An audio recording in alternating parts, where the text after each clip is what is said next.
Thank you, Richard. Okay, so I don't need to introduce myself. Briefly about this plenary, I was asked to talk about methods, and luckily I had some great resources at home which helped me enormously. So any of you who know Scott Thornberry's book on 30 methods may recognize some things. My idea is to give you an overview, and we're going to have a brief look at a variety of methods. Okay, before we start this, I would like you just to note down 1 to 4. Do you use these in the classroom? Yes, no, maybe, or sometimes, just for yourself.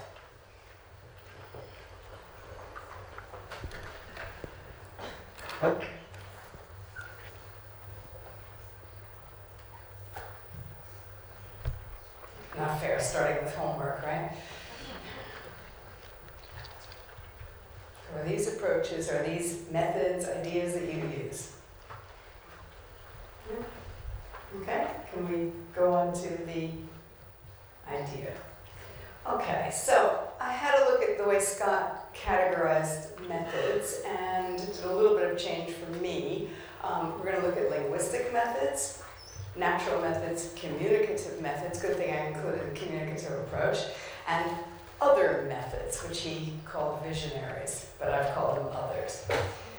So, looking at linguistic, we're going to look at what's called text analysis or discourse analysis, grammar translation, and the lexical approach. Now, I realize there are experts here on several of the methods I'm mentioning, so I'm not going to go into huge detail on any of them, but to give you an overview. Looking at text analysis, this began about 2,000 years ago. So it was used for things like learning Latin, other ancient languages. It began at some point to be used for a second language as well, and it teaches metalinguistic information. But in the classroom, we can still look at how to exploit text, which I'm going to be doing in the workshop this week, as well as helping learners understand linguistic features. So it sounds very dry, but there are things that we most likely do. And to get learners to actually critically engage with text. Okay? Moving on, grammar translation. Did anybody learn English using grammar translation? Yeah. Yes? Okay. This was created for pupils in the 19th century. It's very nice to know that it's up-to-date method. Grammar rules were given. Many of us still do this. We give the grammar rules. And the vocabulary, I mean, as a coursebook writer, the vocabulary is chosen to fit the grammar. I'm not quite sure how you do that, but that is one of the ways this method works. And the things that are included in it, though, we still, of course, do. Reading comprehension. How many of you do reading comprehension with students? Yeah. Finding antonyms or synonyms in texts. Absolutely. We use these in course books as well. Cognates. And I would add false friends. German has a lot of cognates into English. There's also lots of false friends. German word for mobile phone is handy. No idea why, but people get quite confused. And gap text, still in use, memorization, writing compositions. And in the classroom, we can certainly make use of these kinds of activities, even if the method is something we don't stick to completely. Okay. Moving on, I'm not going to go into great detail here because you've got an expert here anyway. The lexical approach. I'm sure all of you have heard of this. Yeah. So it began more or less with Michael Lewis in 1993. And the idea is that the lexis is a vital part of the language, not just the grammar.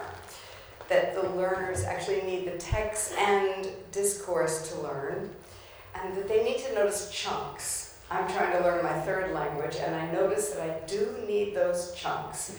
And my teacher was very surprised when I said, but I need these chunks of language. Like, really?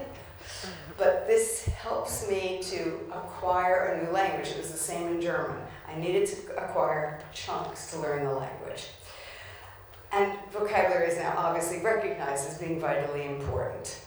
So in the classroom, we can certainly help learners to identify and use patterns. Does anyone do this in their teaching?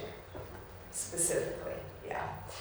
And to give them language as a whole. And I do remember hearing Michael Lewis speak, where he said, you know, if we make a mistake with the grammar, people might be a little bit confused, but if we don't have the lexis, we can't say anything at all, which is true. Okay, then moving on to the natural methods. Here we have total immersion. So these are methods that replicate the way supposedly people learn their first language. Total immersion, the direct method, the audiolingual method, and total physical response. Now, in Scott's book, which I looked at, each of these categories had many more methods. I chose the ones that I knew about and that seemed the most relevant to present to you. Okay. So total immersion is the idea of being in the language 24/7. It's a bit the way I learned German. I was very lucky when I moved to Austria. My neighbor was at home. She was expecting a baby in about a month, and she was a teacher. So she was used to working with, I mean, she wasn't an English teacher, wasn't language, she was a math teacher and philosophy and psychology. But she was used to working with children. So I would say a sentence in German completely incorrect, and she would repeat it correctly without correcting me. And I didn't know that that's what she was doing. And then I would just say it again, and it was correct. And I learned later that this was a method you can use when teaching English. I said, wow. And I was visiting her one day, and I said, hey, I just learned this great thing about teaching English. You know, you repeat what they said, you repeat it correctly. She said, I did that with you 20 years ago. You never noticed. I said, yeah.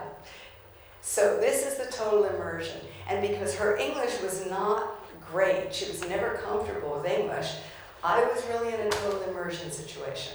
I have to admit the first words I learned in German had to do with babies, diapers, or nappies, as they say in the UK, and these kinds of words, but still it was that German around me 24/7.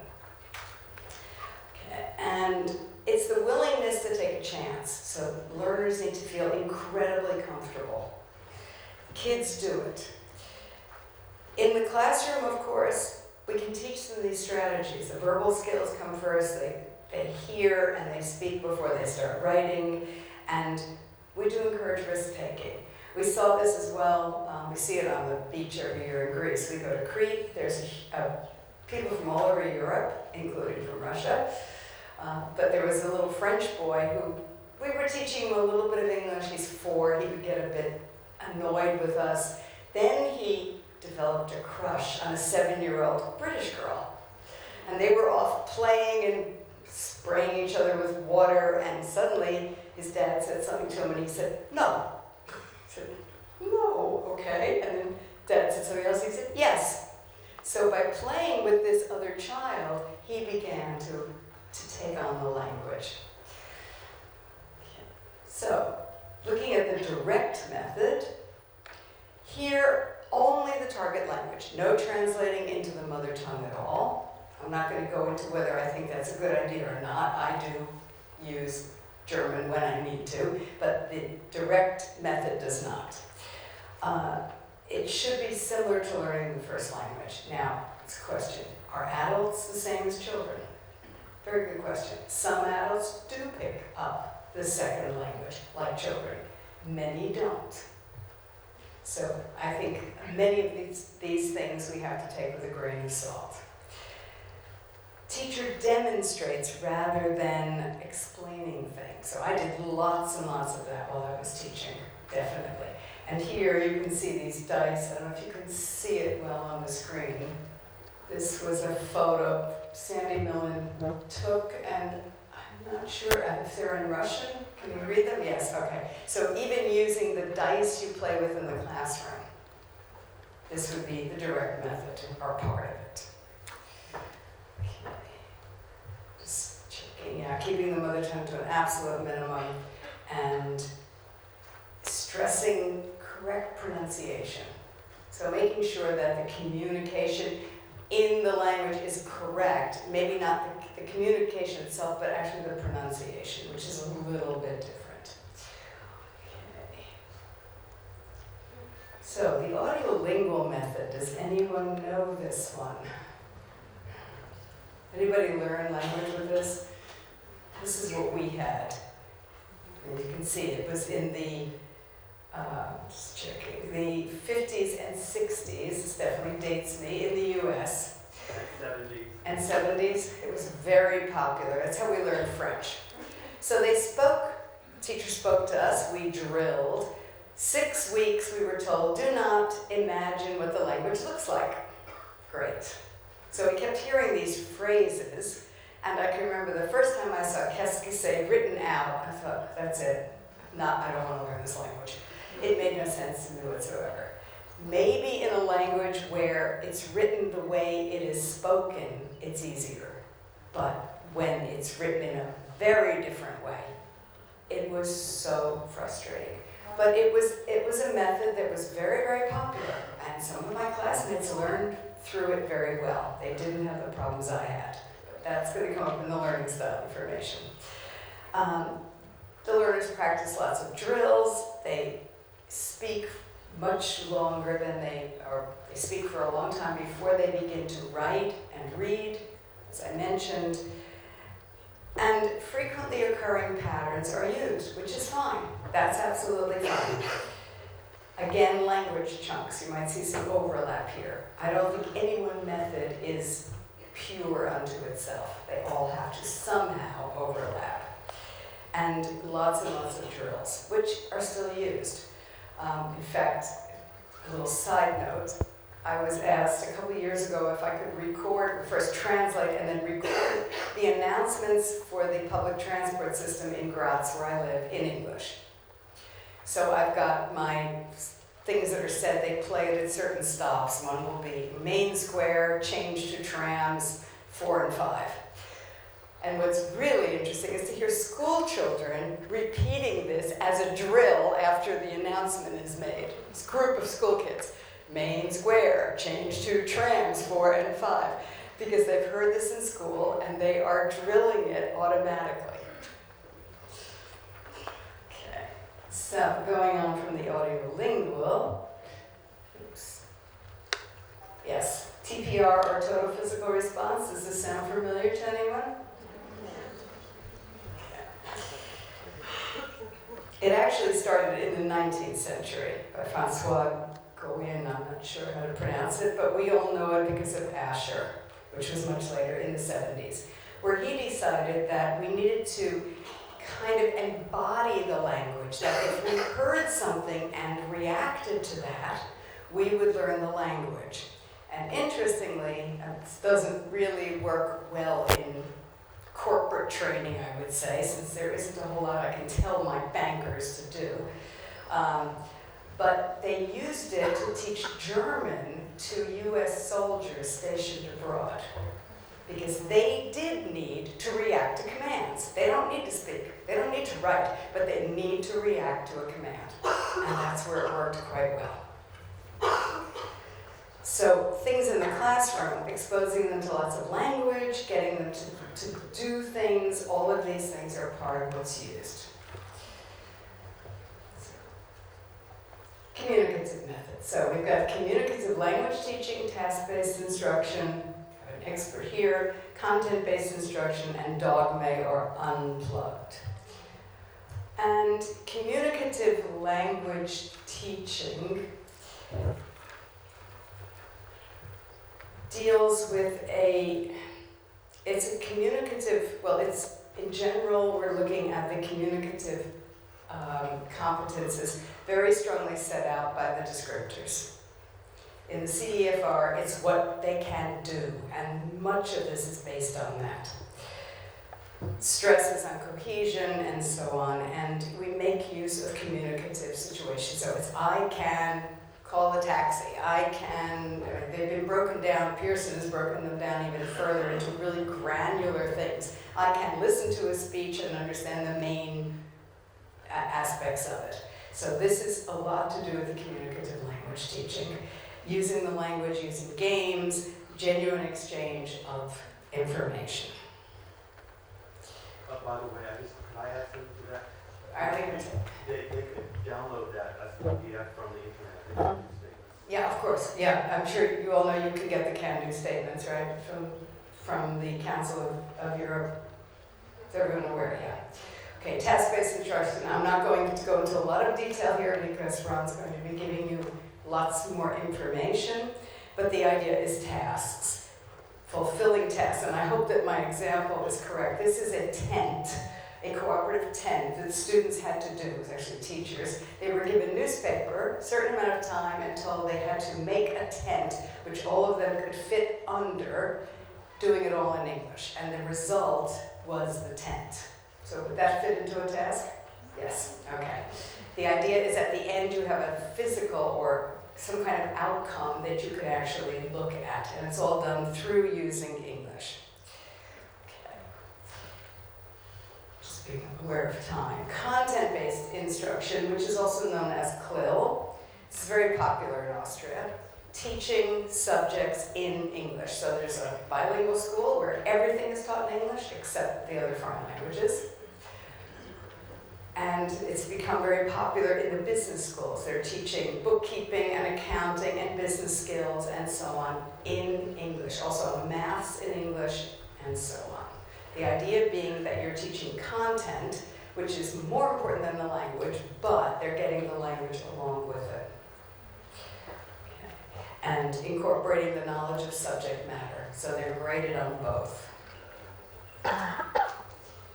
And then going on to dogma, or what's called unplugged teaching. This actually was Scott, I think, who started this one. The idea is throw away the course book, use only what's in the classroom, no other resources, and there are places where this is probably very valid because they don't have a lot of resources. They have what's in the classroom. In one-to-one teaching, this is basically what we do.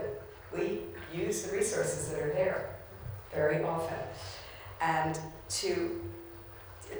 we rely on what comes from the learner. What does the learner need?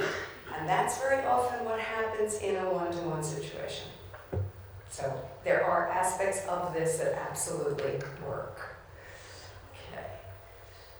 Okay, so the last one here, which I call other methods, community language learning, Suggestopedia, and the silent way.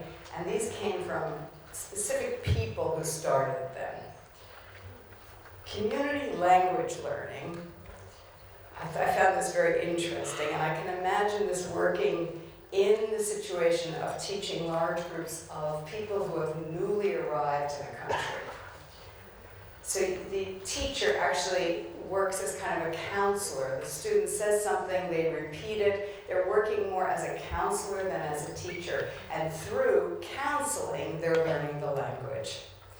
They have to be very sensitive to the language, to the level of the language, and this is extremely important in situations where somebody, for example, arrives from a country, for example, a Russian immigrant in the United States, who was a doctor here, and in the US, they're struggling just with the language, and you have to be sensitive to their training, their knowledge, and to help them along. And this is also using the native language to build a bridge. Suggestopedia, this I actually taught for years. Started by Lozanov in Bulgaria. I was in Bulgaria last year and somebody dared to criticize the method, not a good thing to do in Bulgaria. And I found lots of aspects I liked a lot. Lots of right brain, left brain ideas, using music, using activities, using other identities. That was me being a fortune teller. So I took on a whole new identity in class, as did my students, and bilingual texts that we read with the music in the background. They're called concerts. Does anyone use Suggestopedia for anything? Yeah, it was lots of fun to teach. Whether my students learned faster, I can't say. But those who came year after year loved it. Okay. And the silent way. I've never tried this. It's keeping teacher talking time to an absolute minimum. but it's also where this use of the Cuisinart rods came from, demonstrating things through Cuisinart rods, getting them to talk about it, and so on. It was very popular for a time. I'm not sure if it's used at all. Okay, so I'd like to, you're going to get the PDF. So all that information, if you need it, is there. This is what we covered. Those were the methods. But you will get this on a PDF. You can photograph it if you like. But what does this mean?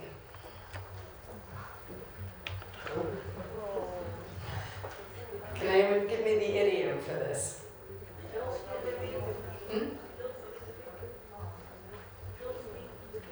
Don't leave the baby. Okay, it's a little bit more than that. Don't throw out the baby with the bathwater. What does that mean?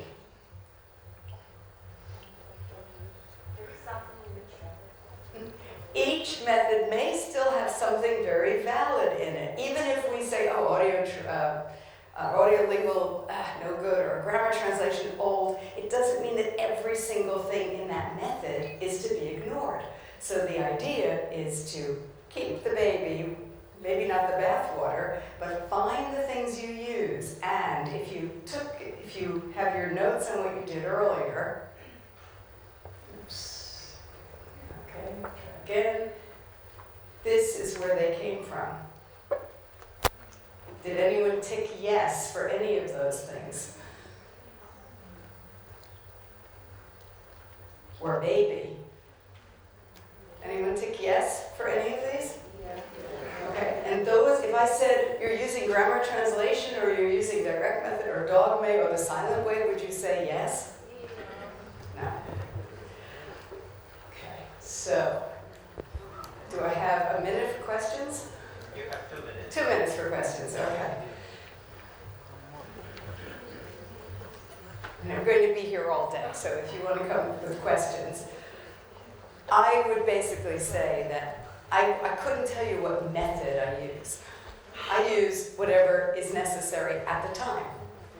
Completely flexible, but knowing about this stuff, knowing what's there, it's kind of like being an engineer. You may not use every single thing you learned, but you have that bank of knowledge that you say, oh, okay, I need this, I need this, I need this. And we pull out what is useful for us to use in any given situation. Would you agree on that?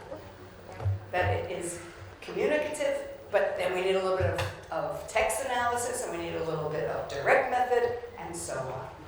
So I'm here for the whole day. If you have questions, you can come and ask. And yes, and one resource thing, my pictures, some are mine, some come from ELT Picks. Do you know the ELT Picks? ELT Picks is a collection of 26,000 photos by teachers, for teachers, to use in the classroom, to use just not in published materials, organized in albums, completely free of charge. Legal, free of charge, and for teachers, organized in categories like adjectives, idioms, and so on. Great stuff. And thank you. That's a flower from Sue Ammon, my colleague, ELT Picks. Thank you for your attention, and I hope you got some different perspective on some of the methods. Thank you.